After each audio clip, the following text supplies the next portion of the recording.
Picture a room. It's lit only by the cold amber glow of a terminal screen. Off to the side, there's a cup of 3-day-old coffee.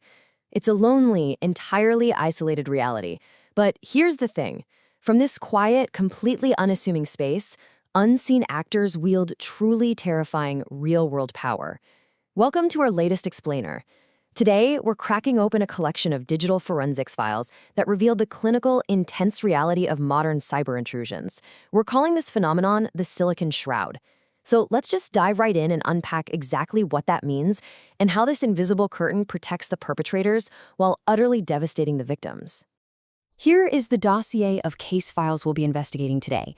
Piercing the Silicon Shroud, the grueling technical grind, Operation Satin Lane, the medical database heist, true crime and streaming, and finally, the unseen human fallout. Section 1. Piercing the Silicon Shroud. Behind every seamless intrusion you hear about, there's a physical reality of screaming cooling fans and pitch-dark rooms. The Silicon Shroud is essentially the barrier between that room and the victim. It's literally a veil of code. When a hacker is slaloming through security gates, tapping rhythmically to their music, they are completely detached from their target. To them, the real-world consequences are totally sanitized. Destroying a life or a business feels like nothing more than successful terminal outputs and progress bars inching toward completion. Section 2. The grueling technical grind. Now, to audit closed Git repositories used by malicious software developers, we really have to look at the unglamorous friction of the process. It's not like the movies. It starts with step 1, proxy isolation, hiding behind nested routing to dodge IP traces. Then comes step 2, the slow, grueling process of checking password hashes through brute force SSH attacks. But of course, things go wrong. In one of our files, an unexpected spike in regional network traffic caused a massive bandwidth bottleneck, step 3, which completely throttled the connection. The operator literally had to stop, audit the local area network, isolate the external device, and completely restart the decryption process. Only after all that could they finally move to step 4, data extraction. It is a meticulous, exhausting technical grind. And to put that into perspective, the crucial point here is the sheer effort involved. 11. That's the number of complex encryption layers an operator might have to crack through during these deep protocol dives. Character by character, layer by agonizing layer, the hardware is just groaning under the stress of heavy computation until those final credentials are spat out. Section 3. Operation Satin Lane. We can map the progress loop of the Satin Lane investigation right here. This perfectly illustrates the relentless algorithmic pressure applied to an illicit dark web marketplace. The automated suite calculated hash sequences, just chipping away at those defensive layers. They went from the initial breach yielding a single character, through the algorithmic processing of the admin portal to get 2 characters, right down to the final execution where the storefront's defensive shell failed completely. Boom! Revealing the full master account credentials. So who was behind this? The client was an operator linked to a Southside street-level distribution network, and their objective was pretty straightforward: eliminate a market rival who was undercutting them. By hacking that Satin Lane master account, the operator extracted data that uncovered the true identity of the platform's administrator, a rival known as Whiteout. But you know what the most fascinating part is? Despite Whiteout's obvious technical skill, they were exposed through simple human negligence, an unsanitized configuration file leaving behind unencrypted metadata. A completely basic mistake that literally destroyed an empire. Section 4. The medical database heist. Let's shift gears. On one side of this next breach, we have the target: an addicted physician's supposedly secure patient database within a city's electronic healthcare system. On the other side, the client, a senior risk analyst at an insurance company called Insured On Us. This analyst actually hired a hacker to download the physician's entire database of patients just to run it through an algorithm and tailor premiums. And they targeted this physician precisely because of their addiction vulnerabilities.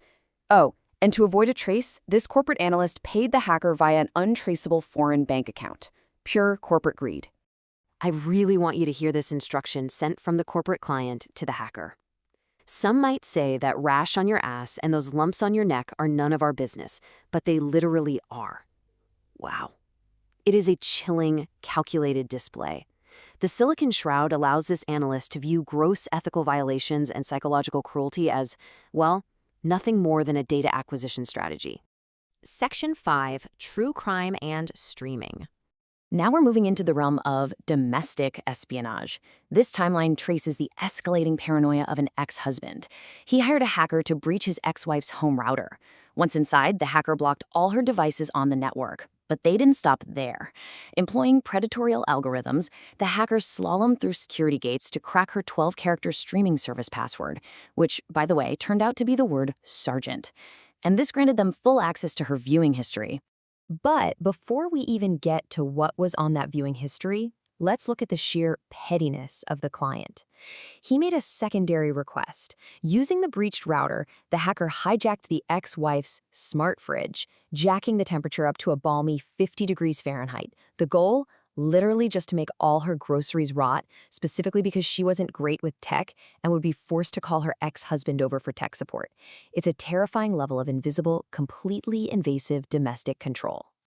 Okay, back to that streaming account. When the hacker handed over the password Sergeant, they noted that the ex-wife had some very specific tastes. Her viewing history was this intense true crime binge. She was consuming shows entirely about covering up family murders, stuff like The Staircase and American Murder. The client logged in, saw the data, and immediately realized he was the intended target. She wasn't just watching TV for fun, she was researching. The client realized the hacker had inadvertently foiled a murder plot and gratefully paid the hacking fee in cash for literally saving his life. Crazy, right? Section 6, the unseen human fallout. For our final file, consider the disproportionate escalation here.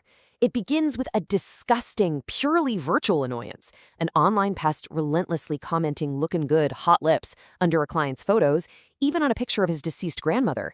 It ends with highly dangerous real-world retaliation. The client hired our hacker to brute force the troll's remote PC access application. The hacker took remote control of the target's PC, opened their email, and extracted a massive tranche of personal documents, handing the troll's real-world identity directly to the client. Upon receiving those personal documents, the client sent this final message to the hacker. "You do great work. Me and my flamethrower will take it from here. We'll see whose lips are hot soon enough." It is a brutal, deadly serious reality. What begins as a clinical, algorithmic slaloming exercise on a terminal screen ends in the promise of horrific physical violence. The Silicon Shroud entirely protects the hacker, but it leaves the victim completely and utterly exposed. Which leaves us with this final, absolutely vital question. As our lives become more and more tethered to smart fridges, medical databases, and online storefronts, our vulnerabilities are no longer just digital. They are physical, they're deeply personal. So when the Silicon Shroud falls, who pays the real-world price?